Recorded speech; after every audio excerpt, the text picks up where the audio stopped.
मैं खुदा से इतना प्रेम इसलिए करता हूं क्योंकि मेरी सेवकाई की शुरुआत से ही मैं ये बोलता था कि प्रभु चंगा करता है, प्रभु बड़े काम कर सकता है, प्रभु बड़े काम कर सकता है। वो इधर दुख अलाउ करेगा पर यहां चमत्कार होगा, क्योंकि जिस खुदा की मैं सेवा करता हूं उसके लिए मैं यहां दुआ करता हूं, वो वहां सुनता है और मुझे पता कहीं और वो रास्ते खोलता है। 2021 कोरोना का टाइम, सेकंड कोविड, भयंकर। दिल्ली में ऑक्सीजन सिलेंडर्स प्रोवाइड करने के लिए लोग मेरी मिसेस को और मुझे कॉल करते थे और बोलते थे कि हमें एक ऑक्सीजन सिलेंडर दे दो, क्योंकि आए दिन लोग मर रहे थे। एक एम्बुलेंस में 4 बॉडीज लेकर जाते थे। मैं एक मीटिंग के बाद हरियाणा से जब एक ड्राइव करके मैं आ रहा था हरियाणा बॉर्डर से, मुझे एक कॉल एक बहन का आया और उस बहन ने इस प्रकार से बोला, पास्टर मेरा बच्चा 12.5 साल का वो बात नहीं कर रहा, उसके मुंह से खून आ रहा है।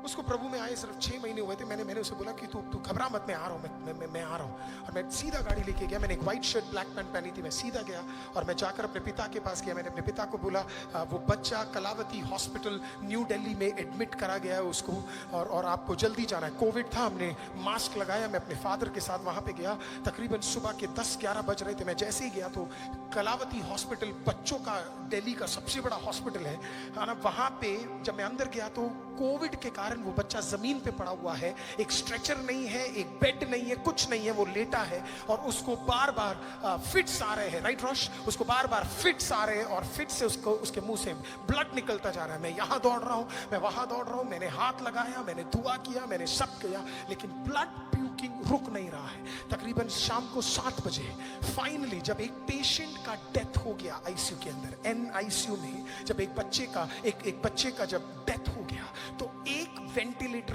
रूम खाली मिला। तो इस बच्चे को उठाया गया। पहली बार मेरी जिंदगी में मैंने अपने हाथों से किसी को इंक्यूबेट किया, क्योंकि नर्स नहीं थे उसके अंदर, क्योंकि सब एक के साथ थे। तो जो डॉक्टर थे उन्होंने मुझे अंदर बुलाया और बोला मेरी मदद करो, क्योंकि जितनी बार उसे इंक्यूबेट कर रहे थे सांस लेने के लिए, उतनी बार वो तड़प रहा था और ब्लड प्यूक कर रहा था। तो मेरा काम था पैर पकड़ना, कभी काम था हाथ पकड़ना, और जितना वो प्यूक कर रहा था उतना ब्लड मेरे ऊपर गिर रहा था। तकरीबन 10:30 बजे फाइनली उस बच्चे का इंक्यूबेशन हुआ। Can we show the first picture my dear, and keep this, इसी को रखना। उस बच्चे का इंक्यूबेशन हुआ। Now you can change it, show me please. Incubation हुआ। मैं बाहर निकला तो उस डॉक्टर ने कहा, सर मैं इसकी मां को तो नहीं कह सकता कि ये कितना बीमार है, पर आपको कह रहा हूं इसको रीनल फेलियर हो गया। कहने का मतलब इसका किडनी, इसका लंग्स काम करना बंद हो चुका है। इसके ऑक्सीजन लेवल इतने डाउन है कि वेंटिलेटर से हटाते ही ये बच्चा मर जाएगा। इसको हम सस्पेक्ट कर रहे कि इसको निमोनिया, ट्यूबरकुलोसिस हो गया है। इस बच्चे का बचना असंभव है, पर आप बताइएगा उन्हें। फिर उस डॉक्टर ने कहा, लेकिन मैंने सुना है आप एक चर्च के प्रीस्ट हो। मैंने कहा यस। तो उन्होंने कहा, फादर मैंने सुना है कि आपके लोग जब दुआ करते हैं तो चमत्कार होते हैं, तो आप दुआ कीजिए। एक अन्य जाति डॉक्टर एक मसीह पास्टर को कह रहा है कि मैंने सुना है कि जब तुम्हारे लोग दुआ करते हैं तो चमत्कार होता है। मैंने कहा यस सर, चमत्कार होता है। रात को गया, सैटरडे था, संडे नेक्स्ट डे आराधना किया, वापस गया। NICU में, प्रॉपर NICU में शिफ्ट, अभी भी वेंटिलेटर पे, फिर वेंटिलेटर पे, मंडे वेंटिलेटर पे, ट्यूसडे वेंटिलेटर पे, थर्सडे वेंटिलेटर पे। थर्सडे नाइट को, वेडनेसडे, थर्सडे नाइट को मैं, मेरी मिसेस, हमारी संडे स्कूल टीचर और मेरी मदर, हम उसे विजिट करने के लिए गए। मैं usually white shirt black pant पहनता था। इतनी बार 6 दिन आता जाता रहा, सबको लगा कि मैं डॉक्टर ही हूं। तो जब मैं गुस्सा, सबने कहा डॉक्टर साहब कैसे हो? मैंने कहा बढ़िया। वैसे हम भी किसी स्वर्ग के हॉस्पिटल में ही काम करते, हमारा वाला तो सर्जनों का सर्जन है, तो हम भी क्यों? मैं गया, मैं उस बच्चे के सामने बैठा और मैंने उसके लिए दुआ किया। Same condition, no change, renal failure, temperature अभी भी शूट अप है 103, 104, 105, 105 से नीचे नहीं हो रहा है। It is all the same. मैं गया, प्रार्थना किया, वापस आया। एक स्त्री आई और स्त्री ने मुझे एक जूनियर डॉक्टर लेडीज आई, उन्होंने मेरे को बोला मुझे आपसे बात करनी है। मैं गया, मैंने बात की, मैंने कहा क्या हुआ? उसने मेरे को कहा कल सुबह इसकी बॉडी लेके जाना क्योंकि हम इसे वेंटिलेटर से हटा रहे हैं। उसने बोला ही इज मेडिकली डेड, हम ये वेंटिलेटर किसी और के लिए यूज कर सकते ताकि वो बच जाए करके। मैंने अपनी जिंदगी में कभी हाथ नहीं जोड़ा, पर उस दिन जोड़ा। एक 12.5 साल के बच्चे के लिए मैंने अपना हाथ जोड़ा और मैंने कहा डॉक्टर पैसा चाहिए तो पैसा देंगे, कितना भी वेंटिलेटर के लिए चाहिए तो देंगे। उन्होंने कहा नहीं सर, बात पैसे की नहीं है, बात यह कि बच्चा खत्म हो गया है, आप इसे जैसे वेंटिलेटर से हटा देंगे ये डेड हो जाएगा, हम नहीं कर सकते, आप इसे कहीं और ले जाइए। आप कल सुबह 5 बजे आकर इस डेड बॉडी को यहाँ से ले जाइए, बॉडी को ले जाने का इंतजाम आप कीजिए। मेरी जिंदगी में इतना दर्दनाक वॉक मैंने कभी नहीं किया। मैं वापस आया, जूते पहने, मैं उसकी मदर के पास गया। उसकी मदर ने पूछा कैसे? मैंने कहा सब ठीक है।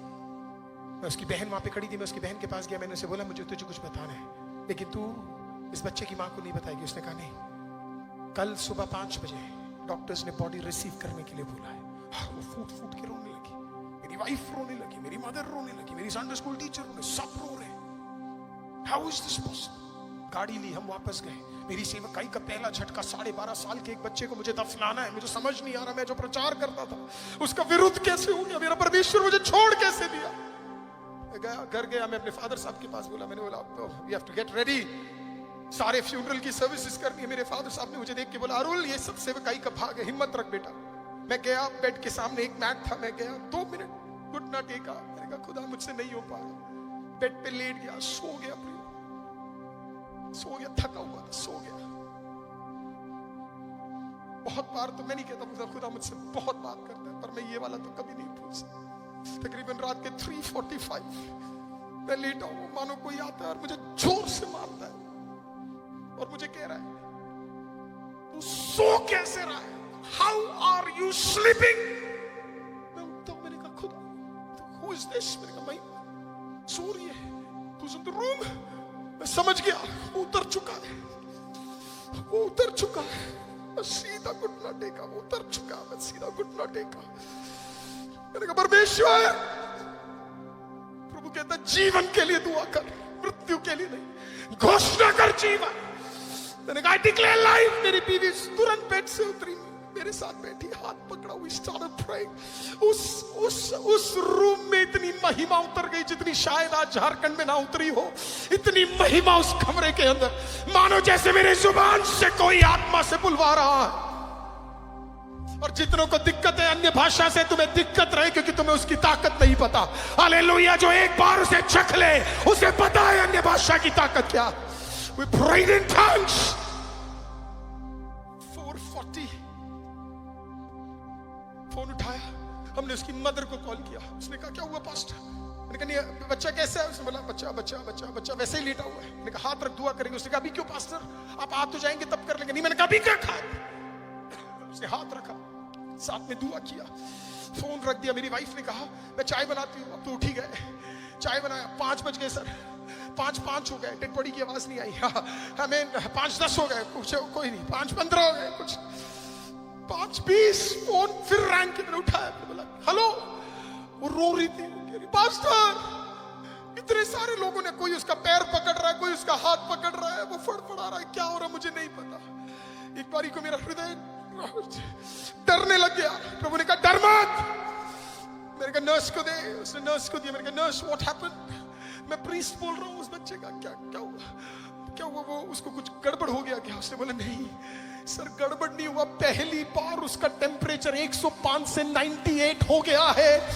मेडिसिन इंक्यूबेट किया जा रहा है, उसका बॉडी बदल रहा है। Something is happening upon this child। हमें भी नहीं समझ आ रहा कि इस बच्चे के साथ क्या हो रहा है। मैंने कहा तो मैं क्या करूं? मैं कुछ लेकर आऊं? उसने बोला कुछ नहीं लेना, बस आप आ जाओ। वही कपड़ा पहना, कोई चीज पहना, ये निकाला, गाड़ी निकाला करोल बाग की और हॉस्पिटल की तरफ। आमेन। जब वहां पहुंचा अगले 1 घंटे बाद, जब मैं उससे मिलने गया, so the second one my dear, amen, जब दूसरी बार उससे मिलने गया, वेंटिलेटर गायब हो गया, हाथ के सुइयां गायब हो गई, एनआईसीयू का बेड खाली हो गया। परमेश्वर ने उस बच्चे को चंगा कर दिया।